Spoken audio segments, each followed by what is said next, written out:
Here's what you need. You train jiu-jitsu, you want to do your best on the mats. You might want to make it to black belt or maybe just perform at your best consistently.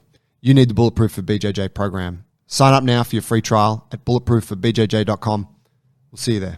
Ladies and gentlemen, welcome to another Bulletproof for BJJ podcast.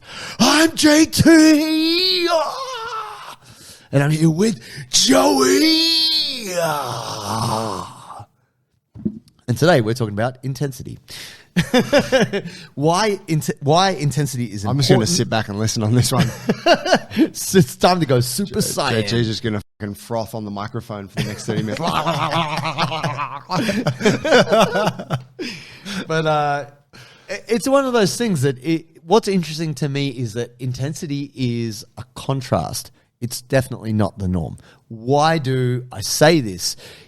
Recently, on the weekend, we had the IBJJF World Championships, and someone who brought a whole gang of intensity is a young gentleman by the name of Jansen Gomez, and he beat 2 world champions in Tai Rotolo, and then also, at that time, the undefeated Tynan Dalpra, and he brought the heat, and he delivered Tynan his first loss. Huge. 60 matches. 60 wins. Yeah, crazy. And he just refused to get swept, refused to be taken down. Like he just Jansen. It was awesome, and people saying, "Yo, this is like a Leandro Lowe type intensity that you just absolute mad dog like." And you know, it wasn't it was a surprise. It was an upset, but from watching those matches, I was just like, "This guy wants it."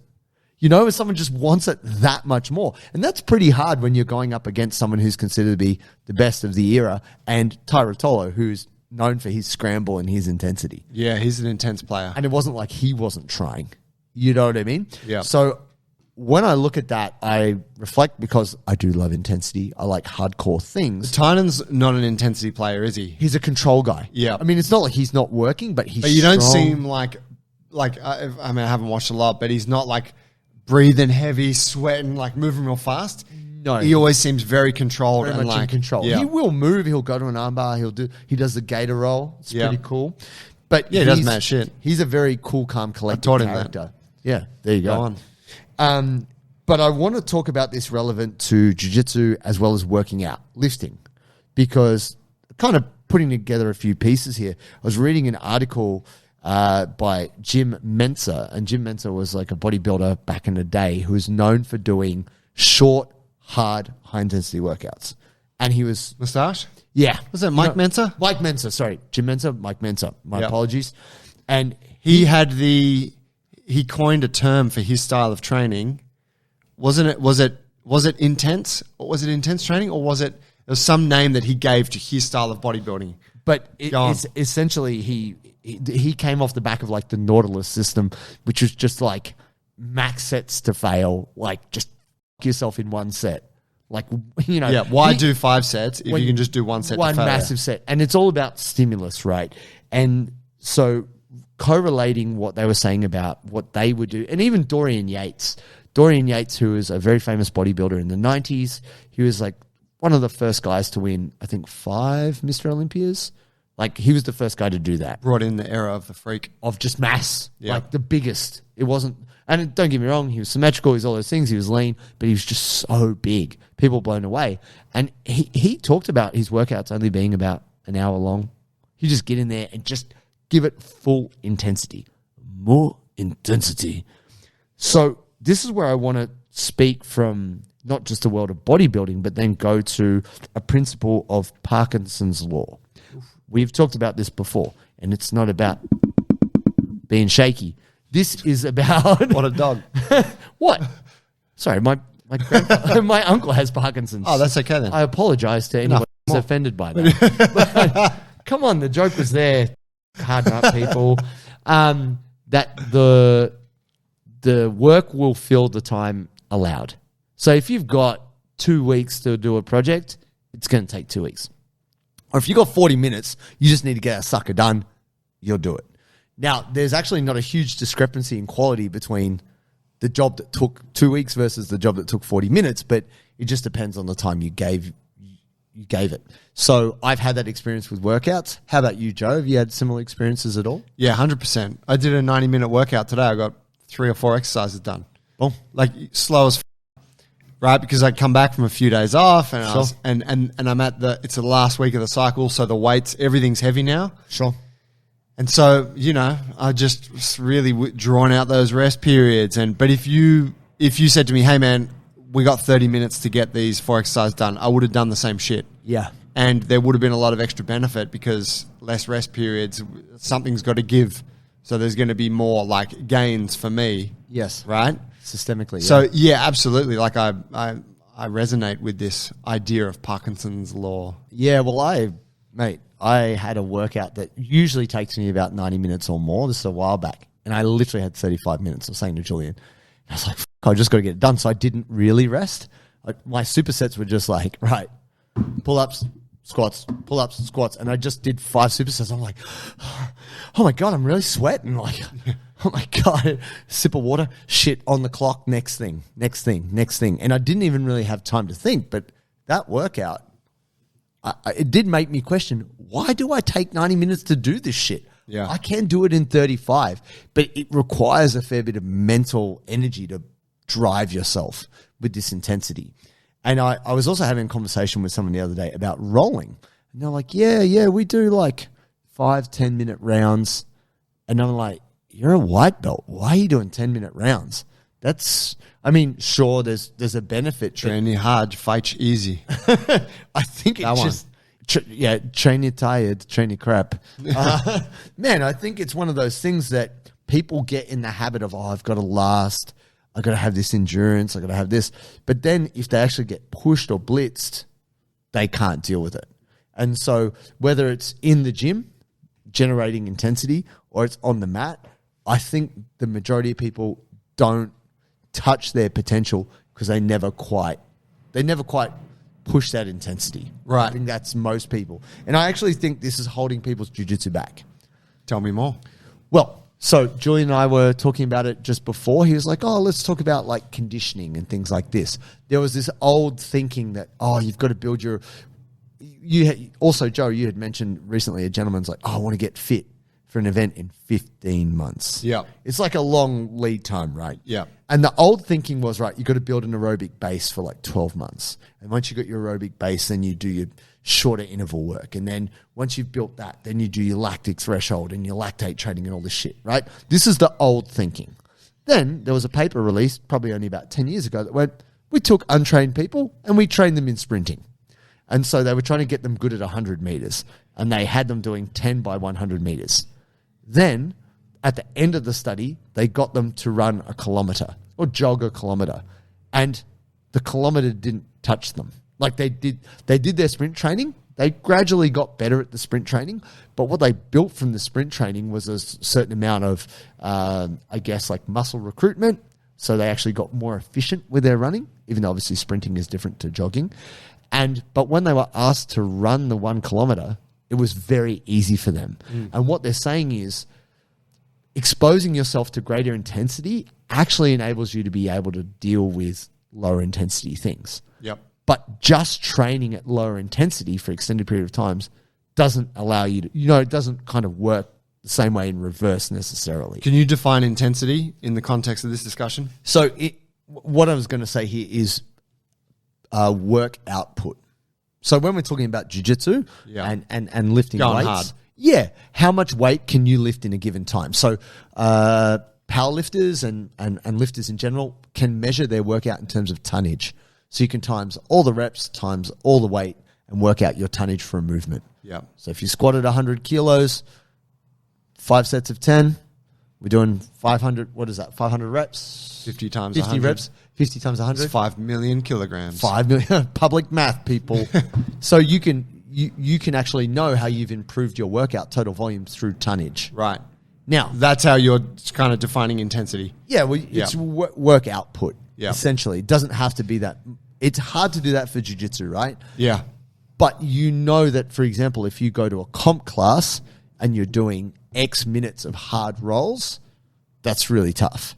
But, if you just go into, intermediate class and you do some drills and maybe there's 10 minutes or 15 minutes rolling at the end, that's not very intense, is it? No. So what I want to say here is this. I believe that some people are taking this idea of, I've just got to last. I don't want to look bad. I don't want to get tired. I don't want to fuck out. And what that means is they're putting in 60% effort across the whole session just so they don't look bad. And this is actually holding back their development. Whereas if they were to go, they don't have to go 100%, but in rolling rounds, were to go 80, 90% and push and maybe gas, that actually they would get better at doing that. And ultimately, that's the energy system they need to use, because if they were going to compete or have hard rolls, that's what they'd have to do. Right. So I believe that people are actually training the wrong energy system. That's what I'm going to say. Yeah, sure, you can do aerobic training. But also the other thing Julie and I were talking about is sometimes the coach will be like, oh, you get 1 minute rest. But that's not what happens in a tournament. You might have a 5, 6, 7 minute match. They will give you the kind of approximate amount of time to rest. Yeah. And you often get longer. If it's a big division, you might be resting 45 minutes. Exactly. Now, yeah. But the thing about that is it means you can't keep up your intensity. You know, you probably would have found it like CrossFit workouts are very focused on a certain level of fatigue. Yeah. So, you know, every round it's going to get harder and harder because you've got this body of work and then a pretty short rest. Yeah. Body of work, or it's just... Or it's no rest. No rest. You just keep going and going and going. I believe that, one, people are structuring their workouts kind of incorrectly, whether it be jiu-jitsu or gym. And I think for jiu-jitsu, we need like a little bit more rest time in between so we can have a harder round every round. And I actually think in the gym, people need to cap their time, stick to their rest, like measure the timing, because a lot of people don't do that. They don't time their rest breaks. Yeah. And I think the accountability of that's really good. So there's kind of two bits of thinking here. In the gym, lifting the weights, cap your workout and get it done.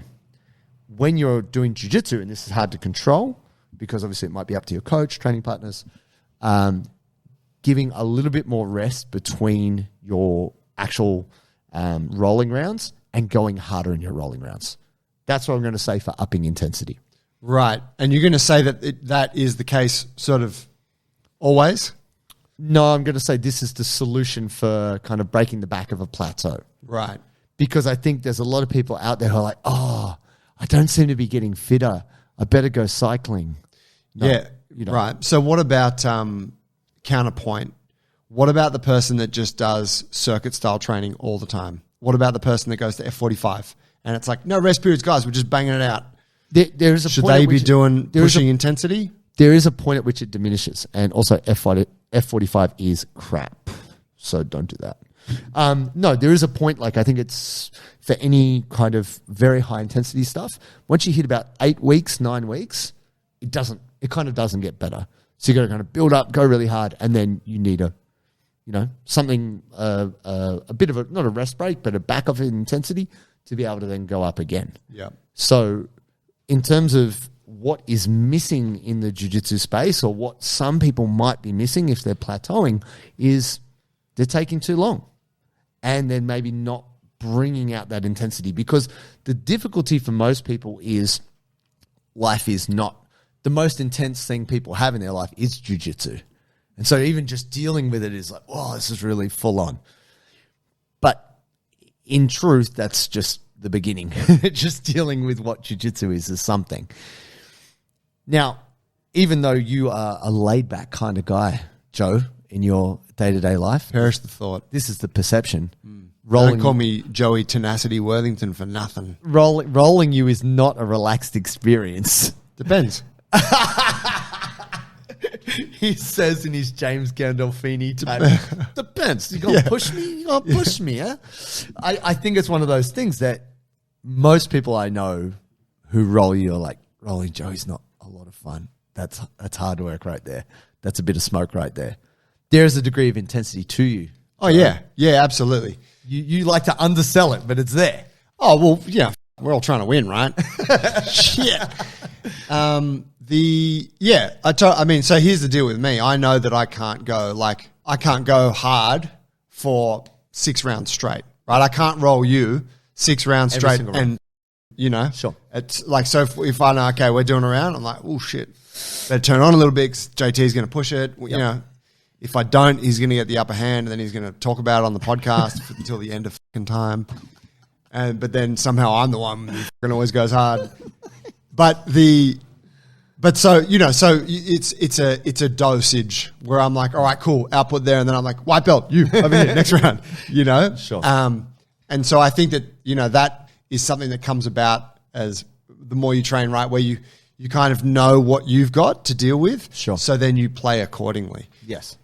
And so talking on the idea of intensity, the gym that I came up to brown belt, like intensity was like vilified. It was like going hard was like bad. What? Because it wasn't technical. It was all like, Really? I thought your gym was pretty intense coming up. Nah, like we were, like we did roll hard and stuff, but it wasn't ever a quality that was openly discussed or encouraged. Oh, really? That surprises me. Whereas Adam was the first coach to be like, bruh, like, can turn it on. Like sometimes you got to, and he was and I've seen him coach others to be like, what you're doing is really good. Now I just need you to go harder. When you get, whatever, when you got the over under and you kind of can pass that motherfucker, like put the pressure. And I was like, oh wow, like actually intensity as a quality or like effort in a short space of time really has a place in it. And of course it does, right? Yeah. And you see that, like I think that's something that the more modern style of jiu-jitsu has brought to the forefront is that like intensity goes a long way, i.e. Jansen Gomez. Sure. Right? Like I didn't watch his matches, but I saw some highlights and he just scrambles like a motherfucker. Yeah. Right? And so, I think that it's, so, going back for me, yes, I dose it. For people who really want to be good at jiu-jitsu, I think that it's hugely important. Yeah. And I think that, if I'm looking at like the strength training piece, I'm kind of thinking you sort of want to see what side you lean to, and then you're trying to build a bit of the other. So if I'm looking at people that just do circuits all the time, it's all about intensity. Sure. I'm like, hey, why don't you do some heavy shit and take long rest periods? Yeah. Like that's going to be really good for you because all you know is no rest, go hard. Sure. Right? But for the people who just go heavy and slow and long rest periods, I'm like, why don't you try doing some circuits sometimes? Yeah, a bit of contrast. Yeah. Definitely. And look, I think there's a value to both. But if I step back and I look at the way people behave as a whole, I'm generalizing here, the majority of people would lean towards less intense. It's the exceptions of, like a lot of people, whoa, that guy's a bit fucking intense. But that's why I like to hang out with intense people. That's why I like powerlifting. That's why I like strongman. That's why I like, kind of rock climb bouldering. Because these people are doing crazy shit. You're like, wow, that requires a level of commitment that is not touched by many. And, Greg Glassman had a quote along those lines, found a CrossFit, not particularly, I'm a bit of a fan actually, but I'm not a huge CrossFit fan, but he said something about anaerobic athletes. Was it anaerobic athletes? He was basically saying that the athletes that are capable of going the hardest are those that compete in, the 100 meters, the 400s. And he's like, those are the athletes that if you tell them to put their head in a bucket of water, they will drown themselves. Like they will do really uncomfortable shit because that's what we got to do right now. Yeah. And I think it's kind of touching on a similar thing in terms of like you need a bit of that fire. You need to be able to throw that in at the right time. Yeah. Yeah. I think it's not taught because as our society, we're taught, everyone's got to fit in. Everyone's got to be cool with each other and all this kind of thing. But actually, as far as jiu-jitsu goes, if you look at the people who do the best, they don't give a fuck about that. Craig Jones doesn't give a fuck about that. He doesn't care what you think of him, actually. He's a fucking mean of a human to roll. I mean, maybe to roll, but he cares about what you think of him. No, but I'm saying that, like, if you roll him, he's like, as long as he owned you, well, like, it's all highlights of him owning people. Very rare you see highlights of Craig Jones getting done up. No, never. You don't see that footage. It happens from time to time, though. He does get beat from time to time. I refuse to believe it. You will never see it. Same thing, Marcelo Garcia. Everybody's like, yo, Marcelo's such a nice guy. I've met the guys who were the purple belts when he was a black belt.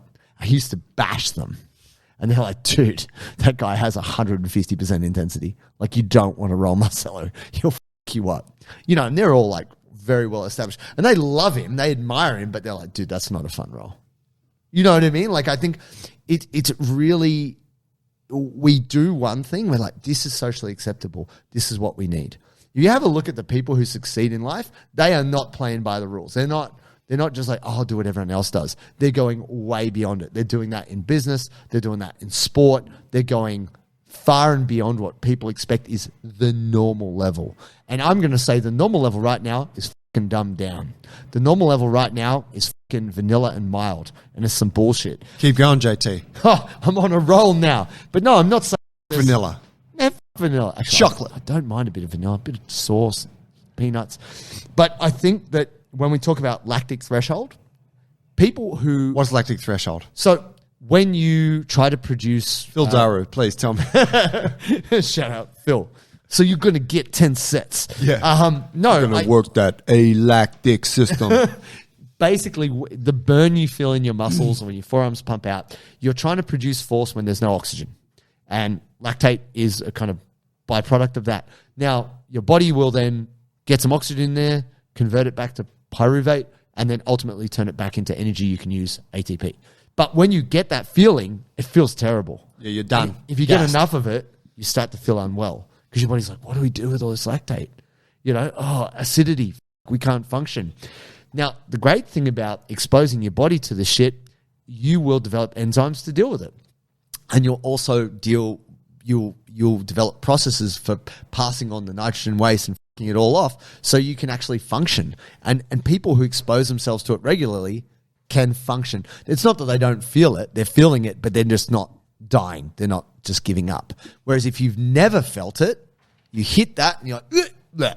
Yeah, it's sickening. Yeah, it's a grotesque feeling. To will yourself into that feeling over and over again is pretty brutal. Yeah. And most of those people are pretty masochistic. So if you think about a guy like Dave Goggins, he is a masochist, 100%. If he's not suffering, he's not happy. Yeah. Like his happiness is, his reward centers and suffering are like strongly interlinked. Yeah. If he's not doing it till he's fucking collapsed in a pile, he's not interested. And I think anyone who wants to get better at anything is willing to eat a certain amount of pain or discomfort, whatever that looks like. For me, that pain and discomfort looks like email. You know what I mean? Usually sent by yours truly. But if you said to Hello, me... James. Hope this afternoon is treating you well. I hope it finds you well. Please Small respond. piece of feedback. But if you said, all right, here's a 300 kilo yoke, you have to carry this as far as you can until your back breaks. I'm like, ooh, that sounds like fun. Yeah. Where someone else is like, why the f*** are you on to do that? Like, I don't get the reward from certain things. I do get the reward from other things. And certain things do speak to me from an intensity perspective. But what I want to do now is... So which one of those is truly the adversity then, James? If we were Is leaning... it the yoke or is it the email? It is the email. But man, you just it. cannot post that Seek shit adversity. on Instagram. Here you'll see my fully completed spreadsheet. Yeah. You'll see that Joey has approved all the copy for the ads. I's are dotted and the T's are crossed. That. So let's talk about quality, because I believe there's something to that as well. Because going hard without maintaining quality is problematic, because you're going to get crappy reps. And this is something else. This is jits or lifting. Yeah, we all know it. Because there is a big part of jiu-jitsu, which is just keep going, train when you're tired. It makes you efficient because you don't have strength. Therefore, your technique will be better. No. Technique will shine. It will be shit. You'll do a million shit reps and you'll be basically low-key PTSD'd from getting smashed on the whole time. I believe there's a big mistake in people just being exhausted and just keep going, and practicing crappy technique. So you want me to go hard or not? No, I do want you to go hard, Joey, but I'm just saying that I feel that we want people to have quality. Conditional. Yeah, well, there's got to be quality, right? Yeah. If your form is breaking down, then no, okay, you do need to go a bit lighter. So you might, take a rest round or something? No, I'm not saying that. Look at you. I knew it. I knew it was going to fucking ready for that one. Yeah. I was like, block. block. Nah, off. But you have to obviously have the conditioning to be able to keep up the hard work. If you don't, you won't.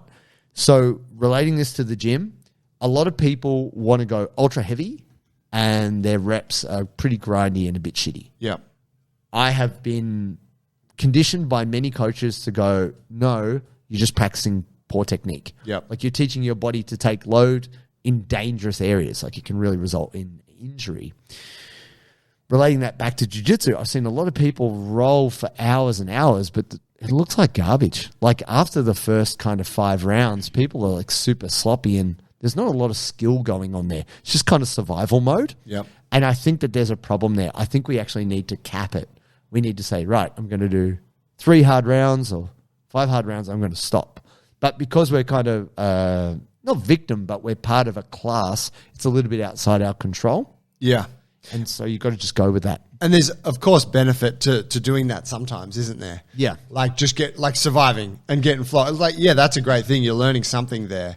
But if that's the norm, then yeah, there's not a lot of gain and you're probably leaving a lot on the table. So what I'm saying here is if we can increase our intensity, which basically means increase our output of effort and shorten up the amount of time we do it in, there is huge benefits to this. And this has been shown across many sports, many physical endeavors. As much as there's some things we admire, like marathon running and just ultra endurance stuff where you're like, whoa, that's a lot of hurt for a long time.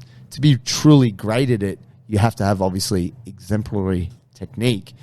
For most people, when you watch average people run, like Mark Bell, who's not an average person, incredible, interesting person, powerlifter. He ran, I think, Boston Marathon recently. Saw that. It looks terrible. Right. It looks terrible. He's just keep going. At the end of it? Or are you saying the whole thing? The whole thing. I've seen some of his running technique. It's decent. But I mean, the marathon, he's just getting by. And he says that. He's not doing it to be a great runner. He's doing it for... He's doing Cross that finish line. Cross that finish line. And he's seen the suffering of other people and he's doing it in the name of their cause and stuff like that, you know?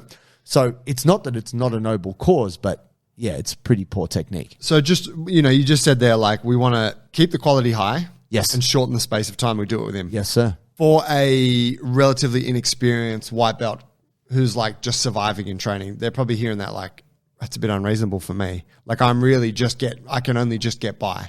What's your suggestion to them? Like how do they make that how do they control it? Thing? Yeah. I think a really good thing that most people in jiu-jitsu don't do is separating skill from fitness. So what I'm saying here is trying to get some time during the week, whether it's private lesson or you're drilling or whatever, where you just work on the skill and it's not under duress, under just getting completely. Yeah. Really make sure that you've worked one particular skill very well. Then it is worthwhile for you to then go and do as much hard work as you can in a short amount of time. Like as opposed to taking a rest round, Joe, this is what I would say, do 3 hard rounds and stop. Right. Do you know what I mean? Yeah. And now obviously it would look... Or if 3 hard rounds is not, like if you don't have the fitness for that, maybe it's 1 hard round, 1 easy round, 1 hard round. Potentially. I'm going to go further to say that like a lot of what we do, we talk about not caring what other people think, but we know the coach is watching us, right? Yeah. So if you sit out around, coach is like, well, why are you sitting out around? What's wrong with you? Keep going. But when I train judo, perfect. State team training, you do 1 round on, 1 round off. So you could keep your intensity up. Yeah. I'd actually say it would be better to have no round than like rest rounds, like rolling per se. Is that you can't just call it something else, but it's still a rest round. I think you can, Joe. No, I'm taking a no round. Well, like this is not what I would do. This is not what I would do. What can we say? You're saying a white belt who can't do more than 1 round? Yeah. No, who can't do 3 hard rounds back. Like that's a big ask. 15 minutes of hard training for someone who's coming in, without a big athletic base, that's gonna come up. Oh, I don't have advice for these people. No, I don't know. I actually wow. Say, you don't have 15 minutes in you? You can't fight half 15 minutes? Been to a jiu-jitsu claess? There's plenty of people that don't have 15 minutes in them. Okay. Particularly beginners. What would be your advice, Joe? Well, my advice would be, if it's like 3 rounds, like typical class, 1 hour, you got 3 rounds at the end. Yep. Yeah, you don't want to not do one of those rounds. Of course, it's too valuable a thing to not do. But I would say be strategic about it and maybe do 2 hard ones and like 1 easier one. And the easier one is like maybe you are at the very bottom of the heap and they're all hard. Yeah, but that's and the thing. and Sometimes you don't have a choice. That's right. And if that's what it is, it's what it is. You will get fitter over time, and this won't always be the case. There's always going to be a new trial person that you'll be able to put it on, hopefully. Fresh meat. But yeah, that would be my advice. It'd be like try and get a low intensity round in the middle there so that you can be more deliberate in the rounds 1 and 3. And then over time, try to get to a point where, okay, now I can turn it on. Or maybe it's the third round's light, whatever. Sure. I'm going to put some clarity on this right now, real quick. Rest rounds is a mindset. So if you, and this is because I was in the room, I didn't choose the training, right? The training is not always up to you. And the training partner is not always up to you. Sometimes coach puts you with someone that you just cannot, there's no way you're going to win that round. But it's kind of like a mental fortitude, like, I gotta do whatever I can against this person, right? They're bigger than me, they're stronger than me, they're more technical than me. I've got to just give it everything I got, right? When I was at the judo state team training, I was like, oh, why are we standing around? Because it was such a big mat. They would have half on, half off. And they just alternate. There's a lot of people there. But what I found was the training was more intense because you knew you had a full, like, the expectation was you're getting a rest so you can go hard. You go as hard as you can. So the intensity was pretty brutal, actually. But it wasn't like, oh, it was super scientific. They did it for like 10 rounds. It went for fucking ever. But what I found was I was so much more beat up off that than just, 5-minute roll, 1 minute break, 5-minute roll, 1 minute break. Yeah. Because the rounds were so hard. Yeah. And that's what I was saying. In terms of a rest round, and they used to say this about Bernardo Faria, he would always try to pick the hardest person on the mat. Even when he was exhausted and even when he gets smashed, he would always like call to the bigger, better, whoever. And he didn't care about losing. He just cared about like having the mental fortitude to try to do a hard thing. That's what I'm talking about with rest rounds. Still unclear, but yeah, I hear. I thought it was quite explicit. Yeah. Let me just clarify this for you. But no, it makes sense. Like it's kind of like if you're looking at workouts, if I say to you, hey man, I want you just to start doing burpees and just keep going till you can't do any more. Right. You're probably not going to be able to go any longer than like 5 minutes. Probably less. Not even that. Like, yeah, all right, you're going to get a few minutes in, you're going to die. Whereas if I say to you, hey, I want you to do 15 burpees and then I want you to take a 1 minute rest and I want you to go as long as you can. Right. You will probably complete in total more. 6 times more burpees, yeah. Right? And so it's like that strategic use of rest allows a greater output for sure. Yeah. Now, sometimes in a jiu-jitsu class environment, you got to look at this, I think, for the listener or the viewer in terms of what your capacity is. Sure. And I do think there's going to be some people like really low base of fitness, maybe like 1 minute rest between, maybe you are better taking a full rest round for round 2 so that you can actually be half mindful and actually have some physical, like capacity. Capacity for rounds 1 and 3 to develop your base of fitness. But the expectation is that once you have a little base of fitness, you should be able to then attenuate your effort or adjust your effort in order to get through all 3 rounds. Attenuate. You like that? I do like that. That's a great word. It is difficult. I feel the hardest thing is your instructor is controlling the class. Yeah. What you can control is the intensity you bring to it. Yeah. Same deal. In the gym, you might be limited on equipment, or you're training at home, you might be limited on equipment, but what you have under your control is the intensity you bring to it. And if we look at the people who are most successful, they have an ability to tap into a certain intensity. It's a gear. That is practiced. If you have never practiced it, you will never have it. That's what I'm talking about. If we can get people into the habit or the practice of touching or tapping into an intensity, it will serve them well. Stay intense.